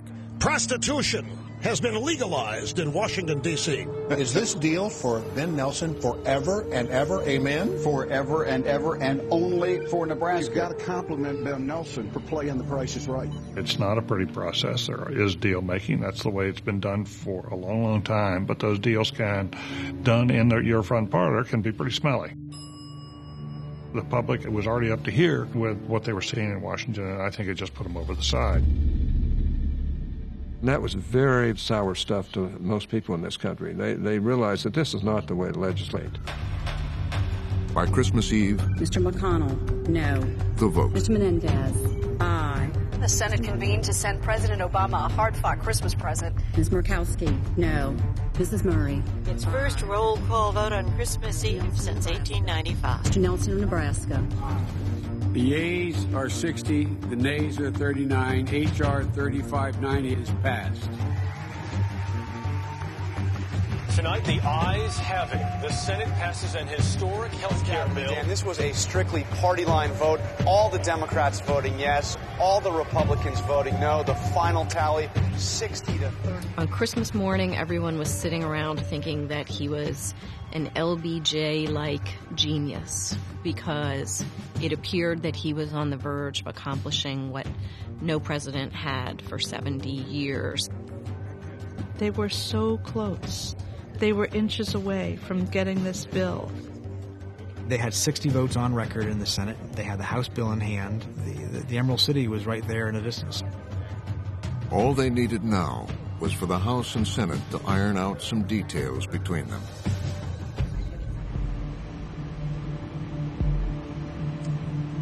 Then, the unexpected. Before Congress could act, there was a special election in the Democratic stronghold of Massachusetts for the Senate seat vacated by the death of Ted Kennedy. Polling numbers are all over This the could place. be a breakthrough for the Republicans. The headline in the Boston Herald says it all. Mass hysteria. The election was the first test of the power of the Tea Party and the Republican insurgents. The Tea Party people are very active in Massachusetts. We'd been hearing about Tea Party for months, but it was unclear if it was more than a fringe issue. Campaign surge. Scott Brown has caught the Democrat establishment off guard. Republican Scott Brown is riding a wave. Brown's campaign language has the aura of a revolutionary crusade. Usual is not the business we like. And all those backroom deals for Nebraska and others, it's just wrong, and we can do better. Yeah! Scott Brown effectively used that as a way of saying that change has not come to Washington. The Democrat, Martha Coakley, was sinking in the polls. For health care reform to survive, the White House needed her to win. Only belatedly does it dawn on the White House what's about to happen. The president's not going to go up there to campaign for her until the Friday before the election, when Martha Coakley calls David Axelrod personally and says, I need him to come up. President Barack Obama. They frantically sent Obama up to Massachusetts the weekend before.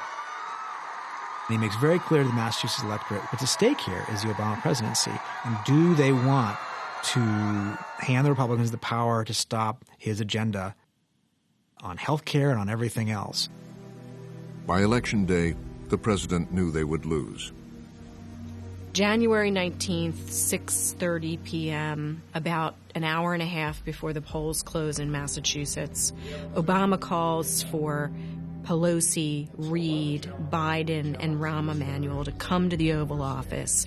At the emergency meeting, they considered what to do. From the very moment that it was clear that Scott Brown was going to win that seat, he began thinking through what the next steps would be to be able to right the ship and get health care done. The president asked Speaker of the House Nancy Pelosi if she could get the House to pass the Senate bill without any changes. Pelosi is annoyed and quite adamant that there's no way she can sell that to her House members. Almost kind of lecturing, saying, you don't understand the realities in the House, this won't work. And Obama finally snaps, uncharacteristically for him, and he says, I understand that, Nancy. What's your suggestion? And there is no suggestion. We went from basically beginning to plan how and when the president would sign the bill to if we could even resuscitate the bill. Scott Brown is the winner of the Massachusetts United States Senate race. It was a victory for the Tea Party and a sign of what was to come. Brown's victory shakes up Massachusetts and it shakes up the nation. Republican taking over the seat that Ted Kennedy held for 46 years. Here he is, the United States Senator from Massachusetts, Scott Brown. People do not want the $1 trillion health care plan that is being forced on the American people. In one election was a composite of all that ill feeling from the grassroots of America. And if it can be expressed in liberal Massachusetts, they know it's a lot worse in Montana and Wyoming. If they replace the so-called Kennedy seat with a Republican, then my gosh, you better wake up. The Massachusetts seat gave Republicans the crucial vote they needed to block changes on the Senate's health bill. Even Mother Nature got into the act. One of the worst blizzards in history buried Washington. But getting a health care bill passed now looks more difficult than ever. All of the options for health care get very I don't see any way you go forward from here with health care. Now, I'm not They're saying... shell-shocked. They're going to need a whole new strategy on health care reform. Barack Obama had to come to terms with what looked like his first significant failure as president. This is a complex issue. And the longer it was debated, the more skeptical people became. I take my share of the blame for not explaining it more clearly to the American people. The process was messy, and so it turned people off. It ended up being behind closed doors. It was filled with a lot of partisan wrangling, people yelling at each other across the table. We ended up having a process that represented a lot of what the American people hated about Washington. The president is in some ways kind of rebalancing himself. The year had been very hard on him. The Massachusetts defeat symbolically was terrible and practically had a devastating effect. The president admitted he's made some mistakes in his first year in office, but said he won't quit. He's got an uphill fight here. By the end of the first year, the promise of January 20th, 2009 feels like it's slipping away every day. He was clearly aggravated, frustrated, testy sometimes with his aides, not happy that he couldn't get through things he thought ought to get through, not happy that his message didn't seem to get through. And he is dispirited. And he says to his senior staff, "I've lost my narrative. I have no narrative." Which for a guy like Barack Obama is like saying, "I've lost my way. I've lost my identity. I'm not having a conversation with the American people anymore." The president decided to reclaim the narrative. He hit the road, got out of Washington, fired up the base to pressure the Democratic lawmakers in the House to pass the Senate bill. Do not quit. Do not give up. We keep on going. We are going to get this done. We are going to make history. We are going to fix healthcare in America with your help. God bless you. And God bless the United States of America. This is the end of prosperity in America forever if this bill passes. It is clearly a constitutional crisis. After an entire year spent on health care reform, their last hope was now with the House Democrats. 5 years from now, and all that stuff gets implemented, I am leaving the country. I'll go to Costa Rica. Down to the wire on health care reform. The House votes just hours from now. After months of rancor in the streets, the president's assistant called and said the president wants everybody to come back to the White House and watch it together. And that means everybody from the most junior staff person who worked on it to the vice president. And so everyone was together and watched the vote. Members will record their votes by electronic device. Sitting in the Roosevelt Room, the president, the vice president, we sat. There was a small bit of anxiety as we watched the votes tick up. It is a 15-minute vote. We've had victory snatched from us before. On this vote, the ayes are 219, the nays are 212. The motion is adopted. The 216th vote comes over. A big cheer erupts. 219 to 212. No votes for Republicans. All Democrats, no Republicans. This is a huge victory for this president. For decades they've been trying to do it. It has now been done. He invited everybody up to the Truman balcony to celebrate. And this is about 1 o'clock in the morning. As the crowd started to weed out, and the president was so happy that night. I mean, he was just totally joyful and in a great mood. I asked him, I said, how does this night compare to election night? And he looked at me and said, Valerie, there's just no comparison. Election night was just about getting us to a night like this. Good evening, everybody. This legislation will not fix everything that ails our healthcare system, but it moves us decisively in the right direction. This is what change looks like. It was an historic piece of legislation, but neither the president nor his staff could foresee what the consequences would be. It was obviously a big moment of success for President Obama getting it passed, but it sowed the seeds for years of division and really leaves open the question as to whether or when the country might finally come to accept what he's done. Obama had failed to convince a single Republican in the House or Senate to vote for the bill. It's a huge piece of legislation, and it is extremely unusual. When any of the other major programs were passed, signed into law, they were ultimately done with both Democrat and Republican votes, and it's very telling that not a single Republican in the House or the Senate ultimately voted for the health care bill.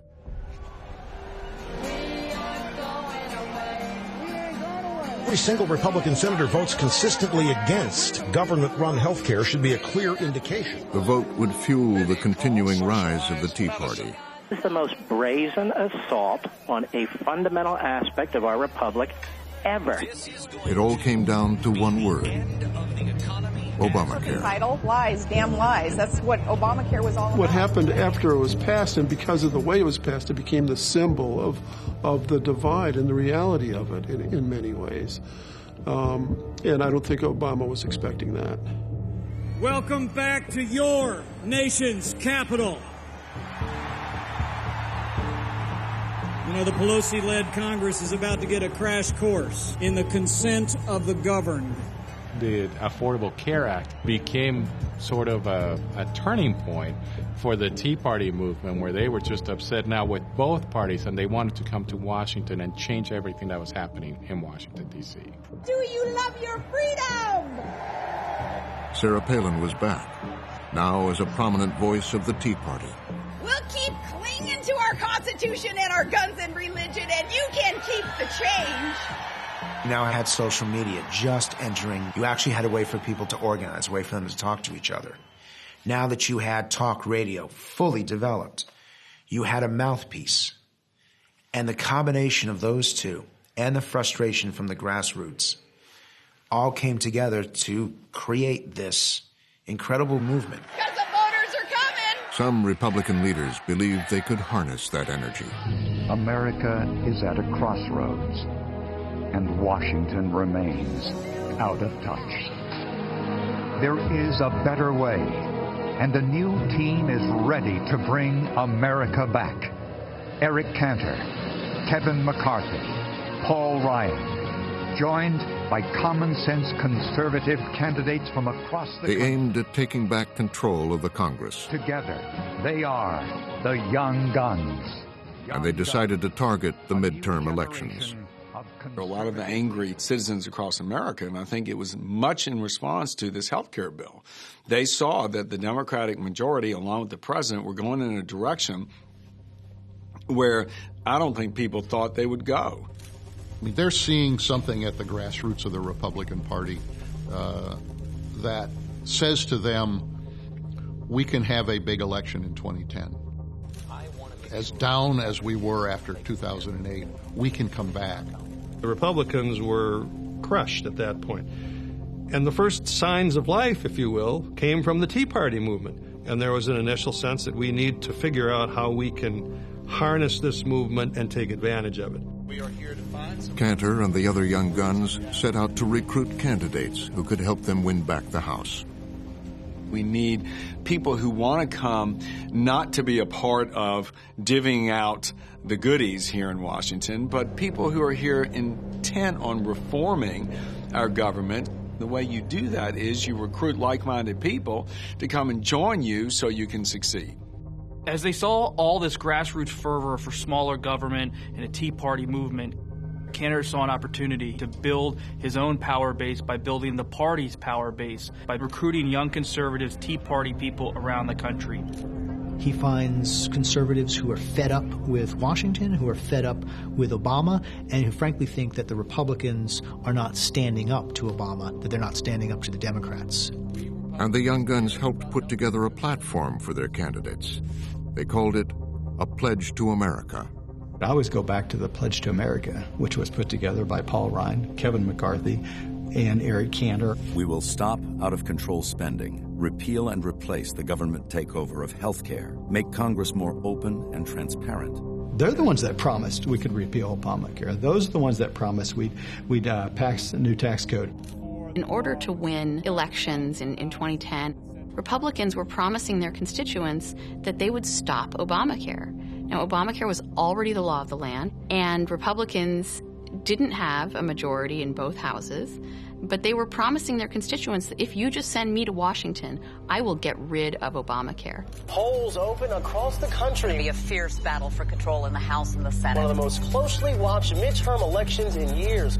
On election night, the strategy of the Young Guns and Eric Cantor paid off. CNN is now ready to make a major projection. The Republicans will take control of the House of Representatives. Historic election for the Republican Party. It's a whole new political world for the president. No, when I saw the Republican election in 2010, I saw that as a move on the part of the electorate to say, hey, wait a minute. Obama's gone too far. We need a check and balance on this president, and that's why the Republicans, I believe, we were elected into majority in 2010. 87 new Republicans were elected. They were called the Tea Party class. You all are the salt of the United States of America. You all are the light that will shine in the United States of America. I credit Young Guns with so much of what happened in 2010 because they took that mood out there, attached candidates that best fit that mood, found candidates who were really good communicators that could speak to that anger. And they didn't sound like politicians because they weren't politicians. House Democrats of every stripe were voted out of office last More night. losses in the White House had expected. For Barack Obama, the 2010 midterm elections would become a humbling and bitter turning point. Tuesday's election was a game changer. That loss in the fall of 2010 was so massively consequential because after just 2 years, it essentially ended the hopes of getting anything big done on anything else because they lost the House. Repudiation of the president and his policies. No sense in sugarcoating last night's election results. Voters send a message to Barack Obama. And that, I think, came as a surprise to this person who thought that people pretty much loved him. The GOP gaining at least 58 seats. They won, Democrats lost, and we're still paying the price. The President of the United States took their eye off the ball. That was more than a shellacking. This was an embarrassing collapse of the Democratic agenda in Congress. The president is trying to figure out what he does. One Democrat called last night a bloodbath. I can tell you that, some election nights are more fun than others. Some are exhilarating. Some are humbling. He felt bad for a lot of the people who lost because he knew that in some ways it was on his shoulders, that he had pushed them to take a very tough vote on the health care bill. And people had done that, and it had cost them their seats. And the president knew that many of the new Republican legislators had won their elections on a promise of stopping him. It's clearly one of the most critical moments in the Obama presidency because it says we're now solidifying and accelerating this polarization, this division between the parties. We are now throwing out this idea that Washington should be about finding bipartisan compromises, and instead it should be about fighting for principle until the last breath. The Tea Party movement has given life to the Republican Party and hope to the nation that we can start to reverse course. That election was the beginning of a political revolution, one that would not only transform Barack Obama's presidency, but would also dramatically change the Republican Party. Tomorrow night, Part 2 of Divided States of America.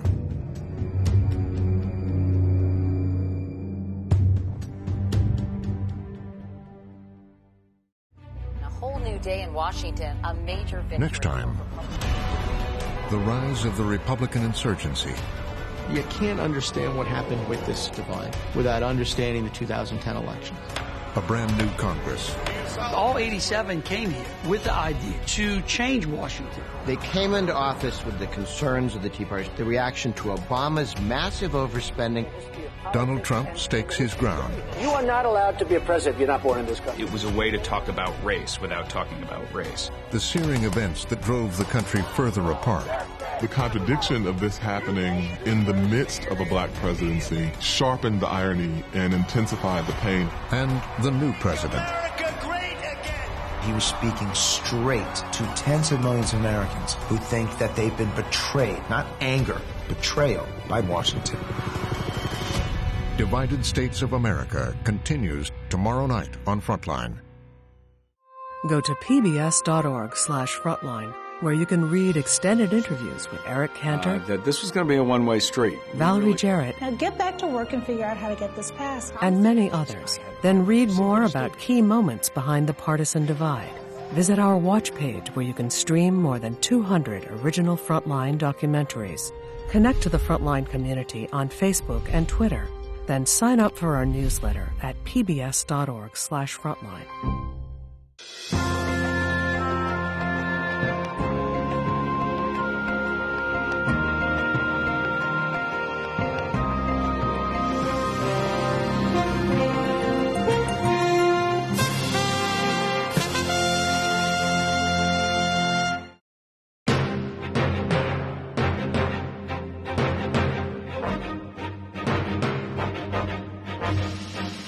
For more on this and other Frontline programs, visit our website at pbs.org/frontline.